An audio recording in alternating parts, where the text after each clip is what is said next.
In 1756, Benjamin Franklin wrote to Miss Hubbard that we are spirits, that bodies are loaned to us, and that when they cease to serve, it is natural to leave them behind. According to Ruth Montgomery, Franklin shares something with Lincoln, Gandhi, and Swedenborg that no history book records. They are walk-ins, souls that assumed adult bodies with the permission of the original soul to fulfill missions that changed the course of civilization. Lincoln is said to have become a walk-in after severe depressive crises before signing the Emancipation Proclamation. Gandhi is said to have been the soul that awakened an entire nation without resorting to armed violence. The concept is not modern. It has existed for millennia in Hindu scriptures under the name Avesha. This video investigates how soul exchange works and why traditions that never crossed paths describe the same operation. The account repeats itself across dozens of sources, separated by decades and continents. Someone passes through a profound crisis, an illness, an emotional breakdown, a period of suffering that borders on the unbearable. When they emerge on the other side, the body is the same, the voice unchanged, the memories still there, but the interests are different. The posture has changed. Old habits disappear without explanation. Those who are close perceive it without being able to name it. The person who came back is not the same one who entered that crisis. The logic that structures this phenomenon is simple and disturbing. A soul, by free choice, abandons the body it inhabits. Another, with a defined purpose, takes its place. The mechanics, according to the traditions that have documented this process across millennia, follow a precise structure. When a soul reaches unbearable suffering, it may choose to leave. Not through suicide, which in these traditions generates serious karmic consequence, but through an agreement between consciousnesses. The soul that wishes to leave communicates this intention on the spiritual plane. Another soul, already trained and with a clear purpose, agrees to enter that adult body. Life in the body continues. What changes is the consciousness that operates it. The advantage for the one arriving is concrete. By incarnating directly into a mature organism, the incoming soul avoids 2 decades of biological growth and all the conditioning that childhood imposes. It arrives ready to act. It carries with it abilities, perspectives, and records from previous lives, what esoteric traditions call akashic records. It retains the memories of the original personality, but without the emotional weight that accompanied them. The pain remains recorded. It no longer provokes reaction. It is like inheriting a fully furnished house. You recognize the paintings on the wall, find the keys in the same place as always. But the way you inhabit that space transforms completely. The neighbors continue to wave from the sidewalk. None of them realize the resident is someone else. In most cases, we attribute these transformations to a phase, an existential crisis, a late maturing. None of those categories describe what the accounts record. We all pass through moments when we feel we are no longer the same person. After a loss, after an illness that brought death into our field of vision, after an experience that shattered our model of the world. The difference between that feeling and the walk-in phenomenon is that, in the second case, the exchange is not metaphorical. The previous soul departed, another arrived. What makes this idea disturbing is not the mechanism itself, it is the implication.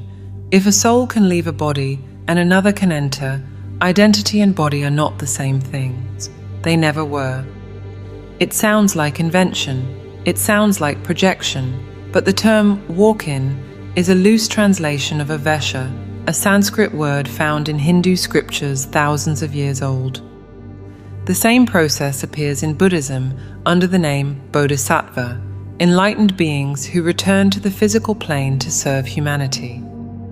Civilizations that never crossed paths describe the same operation with the same structure separated by oceans and millennia. The concept was not born in a pop book from the 1970s. It was not invented to sell lectures. The roots go deeper than Sanskrit itself. Avesha. The word appears in Hindu scriptures predating the Christian era and describes exactly what moderns call a walk-in, the voluntary entry of a superior consciousness into an already inhabited body with the permission of the resident soul.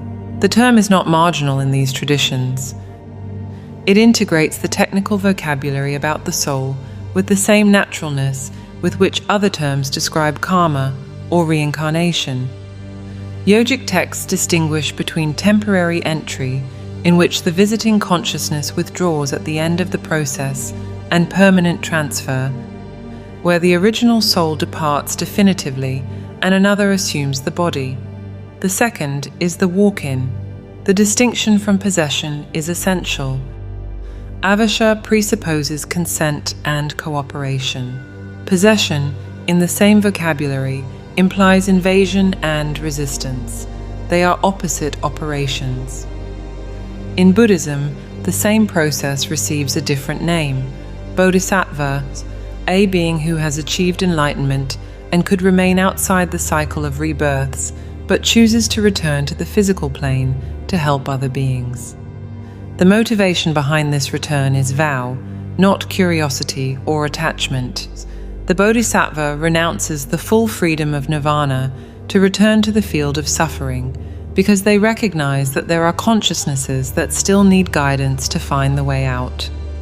In the Mahayana Buddhist tradition, the bodhisattva represents the highest ideal of spiritual evolution, not someone who escapes the world, someone who refuses the exit while others remain trapped. None of these traditions had access to the other when they formulated the concept. Hinduism was already describing Avesha centuries before Buddhism existed as an independent school. Buddhism developed the bodhisattva ideal without reference to Vedic vocabulary. The convergence was not built through mutual influence. Both arrived at the same criterion of entry, consent, at the same purpose, service, and both treat the phenomenon as part of the normal functioning of consciousness. The natural question is, how did the concept reach us in the West? The answer passes through two names rarely mentioned together and through a distinction that most sources get wrong.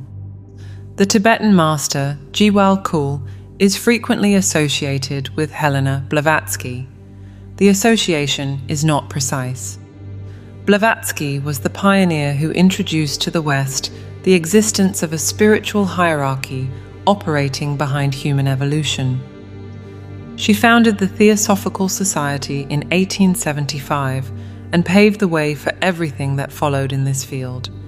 Her role is undeniable, but the detailed work of Djwhal Khul, including the concepts of consciential transfer, the functioning of avatars, and the mechanisms of cooperation between planes, did not come through Blavatsky. It came through Alice Bailey. Bailey initiated the telepathic collaboration with Djwhal Khul in 1919. The process lasted 30 years, until 1949, and resulted in 24 books published by the Lucis Trust. Bailey did not enter trance. She operated in full consciousness during the transmissions, recording the content like someone transcribing dictation. Within this body of work, Djwhal Khul described a concept that corresponds directly to the modern walk-in. He used the term divine obsession.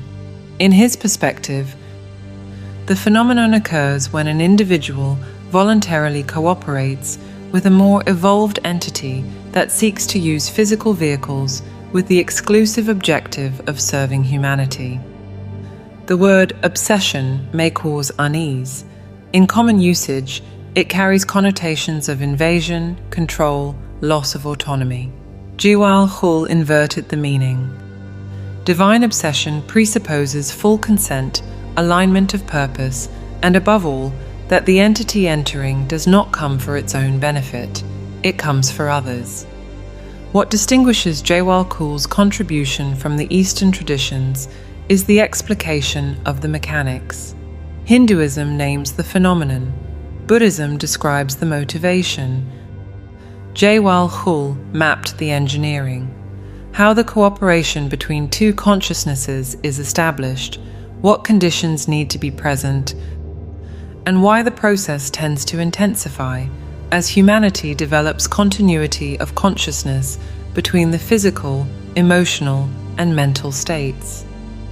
In practice, he was describing a stage in planetary evolution in which the barrier between the planes becomes thinner, not through external intervention, but because the collective consciousness is refining itself enough to sustain this type of cooperation. We are not discovering something new. We are reaching the degree of perception necessary to recognize something that has always operated around us.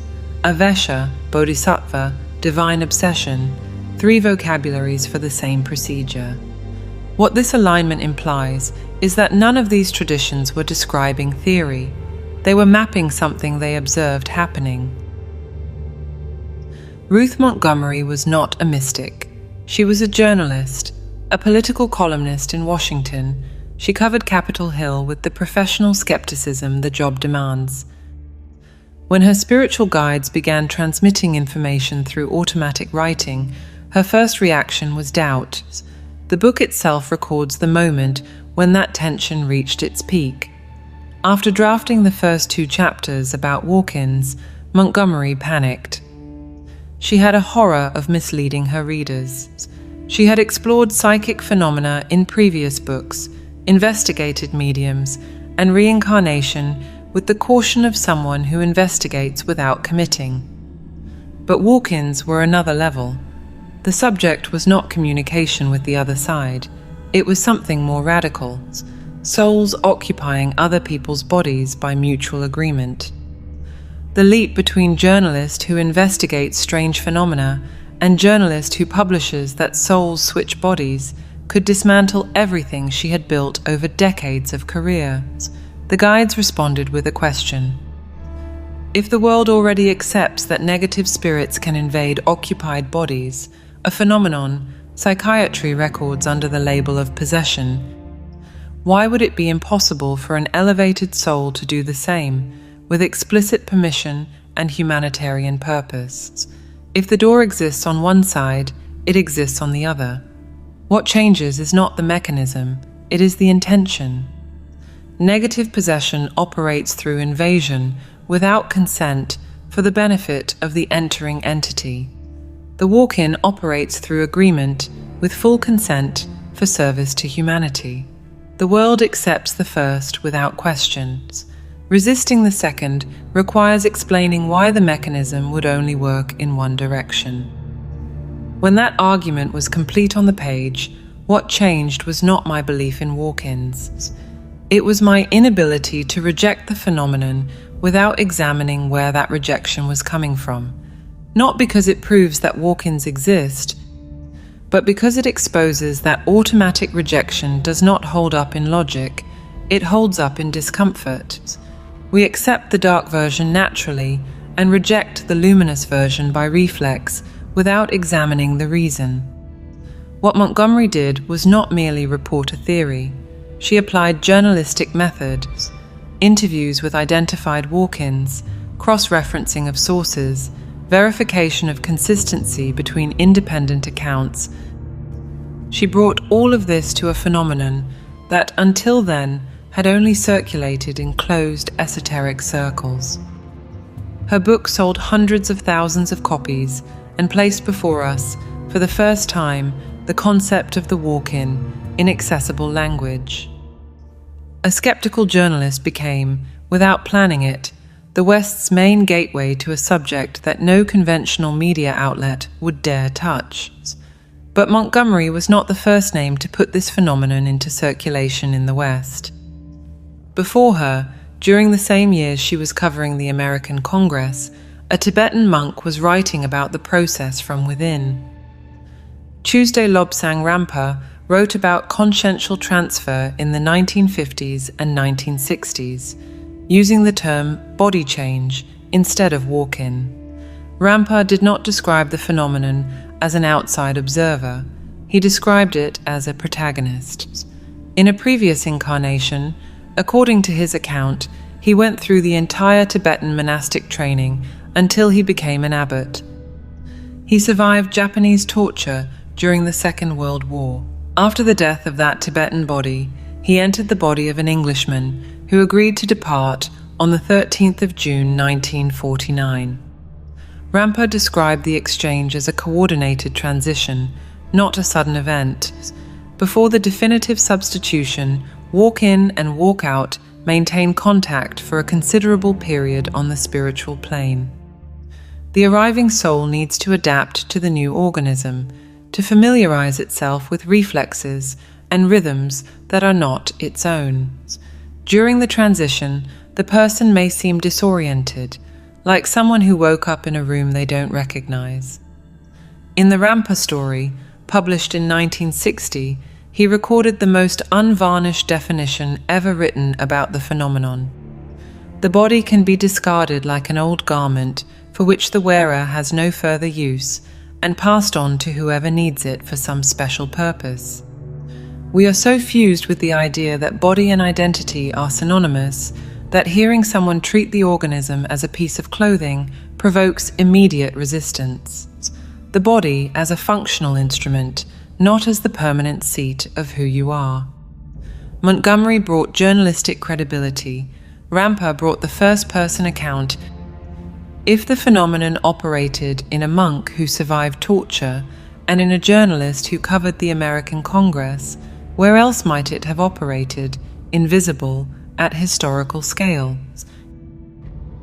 Ruth Montgomery's guides did not limit themselves to describing the mechanism of walk-ins.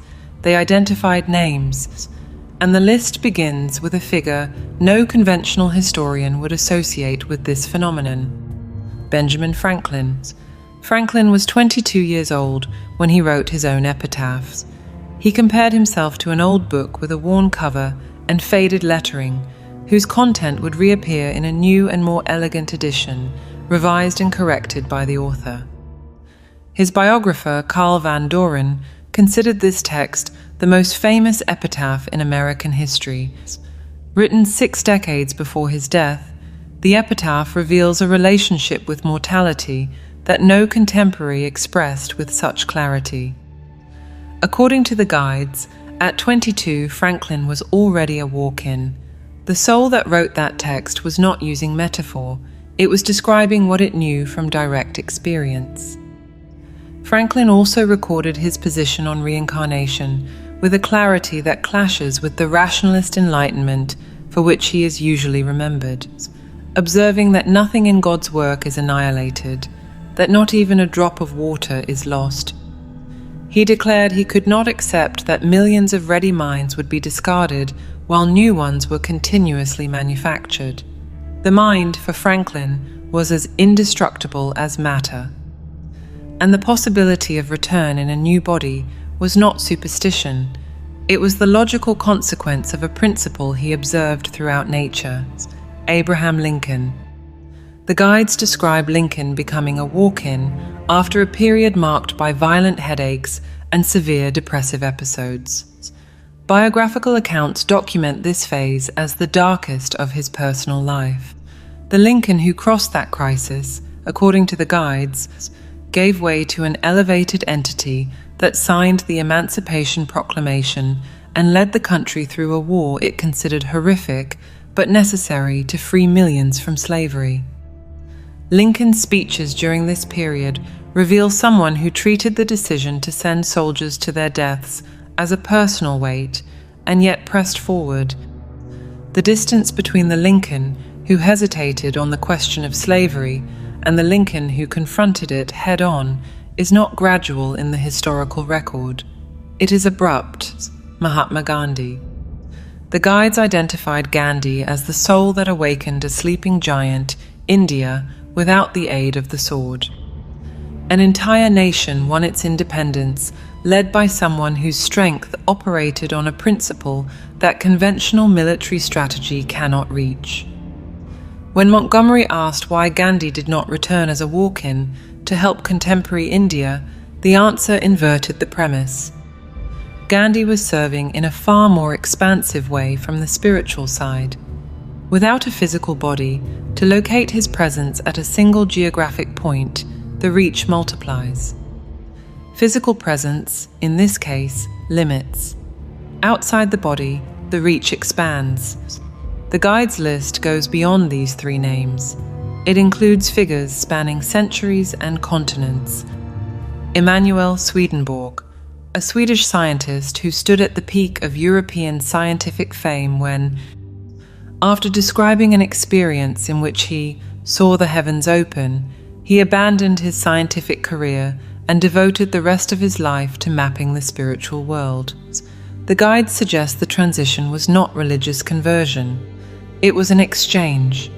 A soul of more advanced standing used the body of a man publicly recognized as a genius to teach the continuity between the physical and spiritual worlds, leveraging the credibility that body already carried.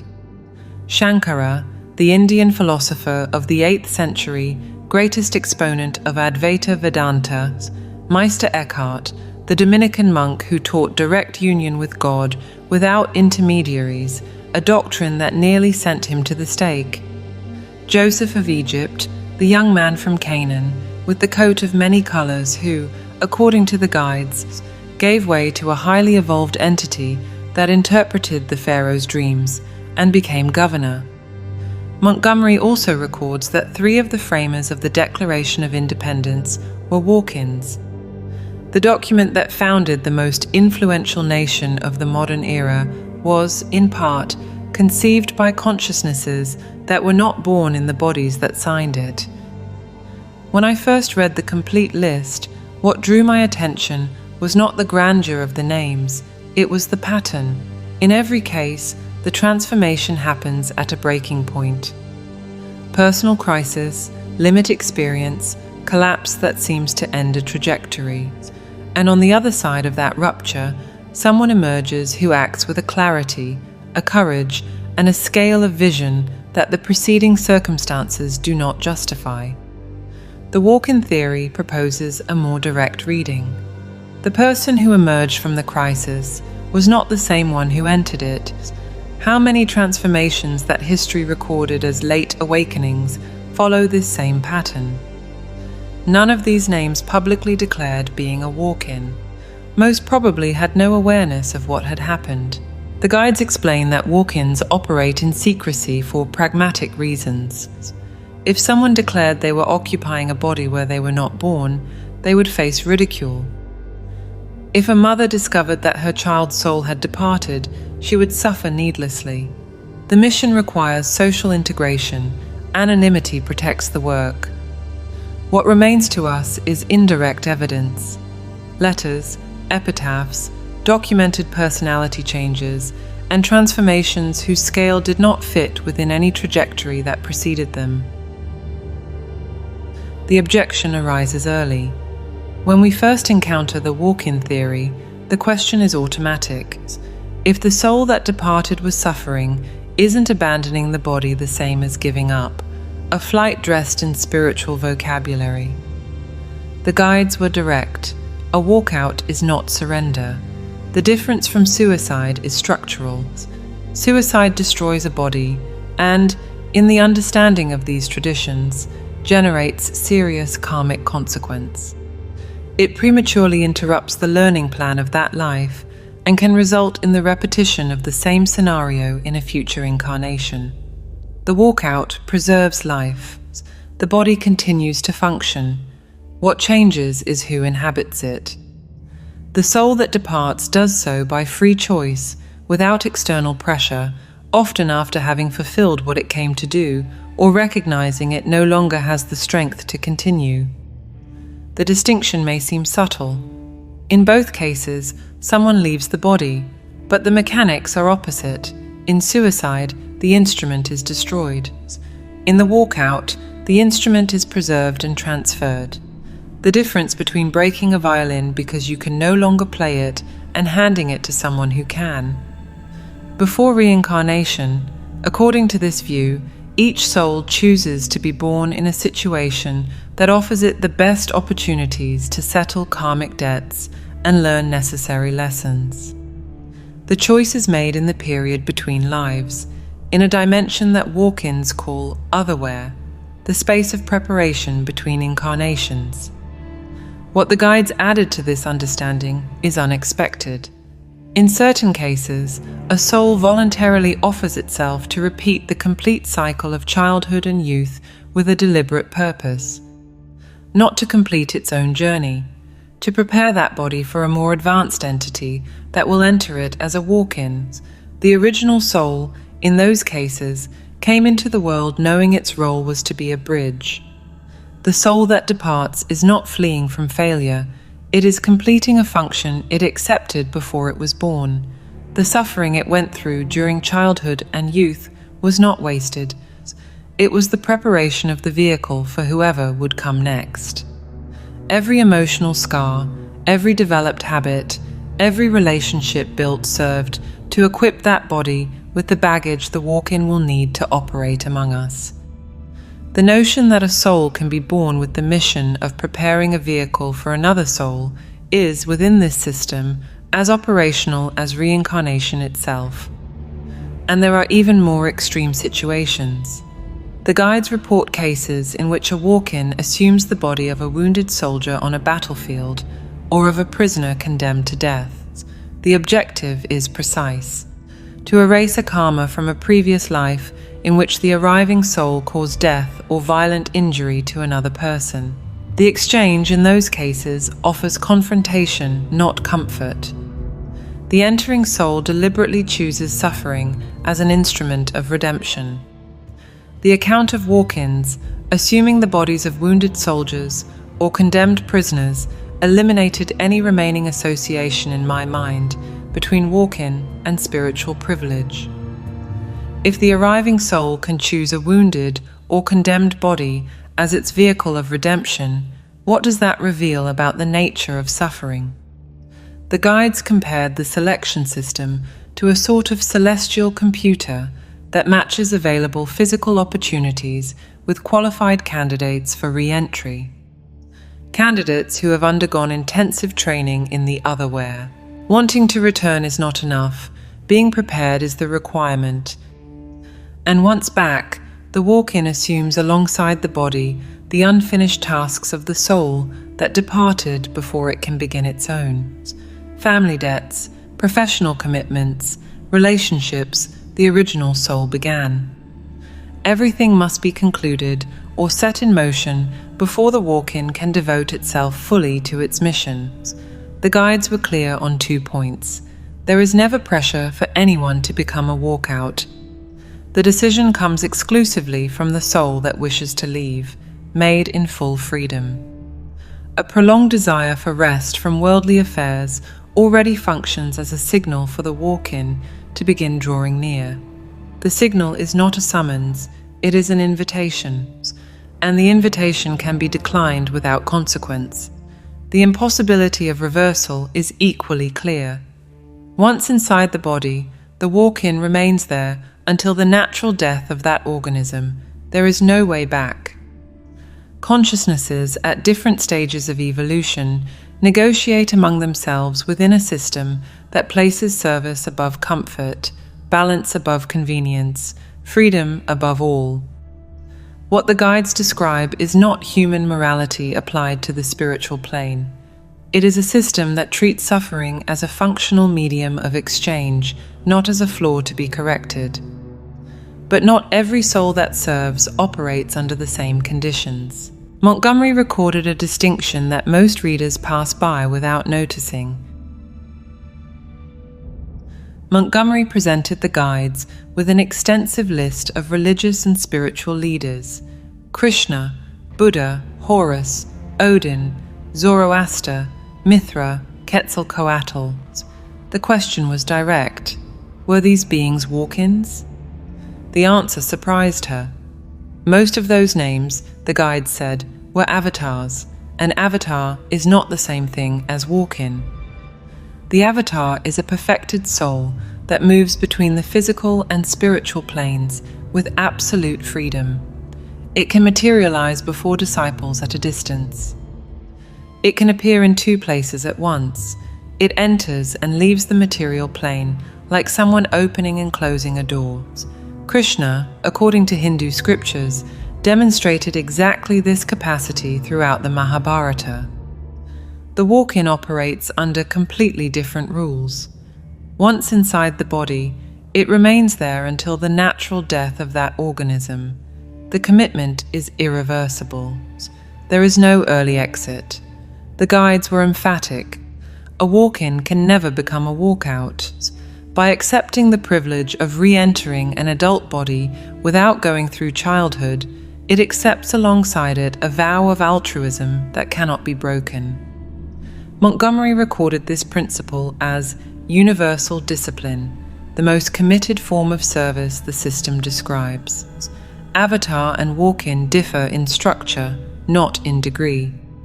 The avatar comes and goes as it pleases, free, sovereign, above the limitations of flesh.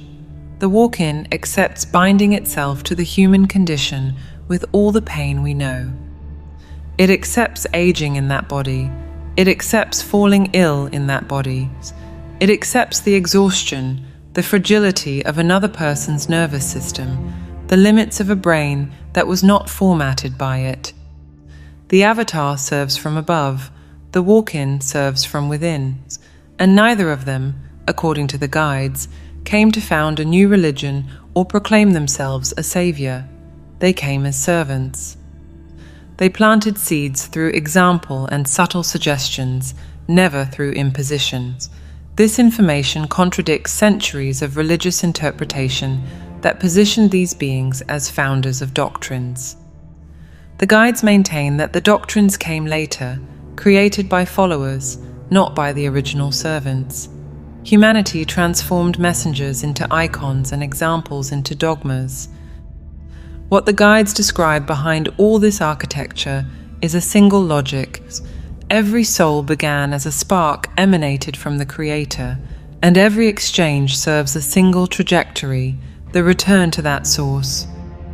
Within that logic, the walkout that surrenders the body does not interrupt the journey. It accelerates it, because it frees a vehicle that another consciousness will use to serve.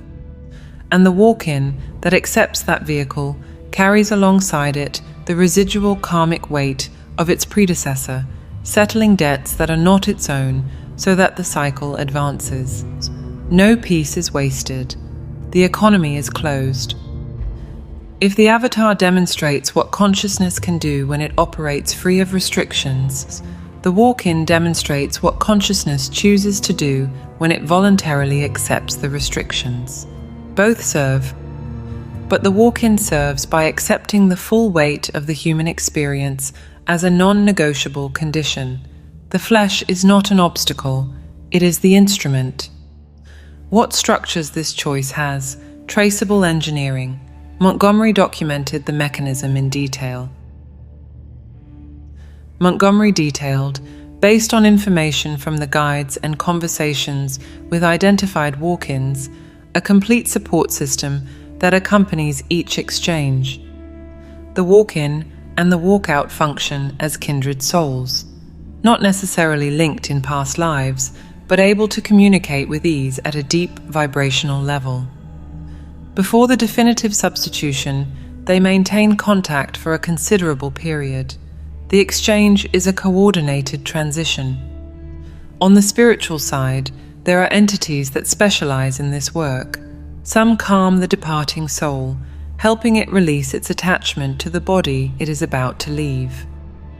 Others prepare the arriving soul, adjusting receptive channels and frequency levels. Others act as protection, preventing unwanted entities from interfering with the process. The guides use the word secured to describe this last function. The door that opens during the exchange needs to be guarded, and it is. The transition may include a period in which both souls occupy the body alternately, never simultaneously. This can happen during sleep, in moments of daydreaming, or during extended periods of solitude. The arriving soul familiarizes itself with the organism. It tests the reflexes. It adjusts to the nervous system. It maps the emotional landscape of that body. The definitive sign, according to the accounts, is a sensation of calm. If the person feels tranquility without panic or remorse, the substitution is flowing. The signs that an exchange has occurred include a profound and sudden shift in personality, a loss of emotional connection with memories of the past. The walk-in retains the memories, but they no longer carry effective weight. They are data. They are not wounds. Completely new interests emerge without apparent cause. The sense of purpose renews in a way that surprises everyone around them. Many walk-ins do not realize what happened for years. Because they fully inherit the predecessor's memory, they may believe they simply went through a difficult phase and came out renewed. Most attribute the transformation to personal growth, to a crisis overcome, to an awakening they cannot explain precisely. And the guides consider this ignorance functional. It is not necessary to be a historical figure to carry a mission that matters. Thousands of walk-ins, according to these accounts, operate without recognition, in lives no one would call extraordinary, contributing in their own way to the elevation of collective consciousness. Teachers, nurses, neighbors, co-workers, people you pass in the supermarket who operate under a vow of service that not even they remember making. The walk-in theory does not ask you to believe, it asks you to consider a concrete possibility, that identity and body are not synonymous, that the suffering of one life can prepare a vehicle for another soul, and that the convergence between Hindu scriptures from millennia past, the theosophy of Bailey, and the journalistic accounts of Montgomery deserves more than automatic dismissal. If during this video you recognize something in the pattern of a transformation you lived or witnessed, if a crisis that seemed like destruction now takes on a different shape, pay attention to that shift. It is the starting point. The walk-ins operate in silence because silence protects the missions. What they carry, and what no body that went through conventional childhood brings, is a consciousness that operates without the accumulated noise of decades of conditioning.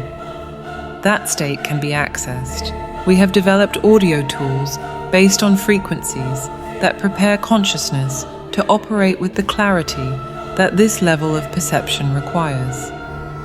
To access these tools, click the link on the screen or in the comments. If this video resonated with you, write in the comments, "It made sense to me,"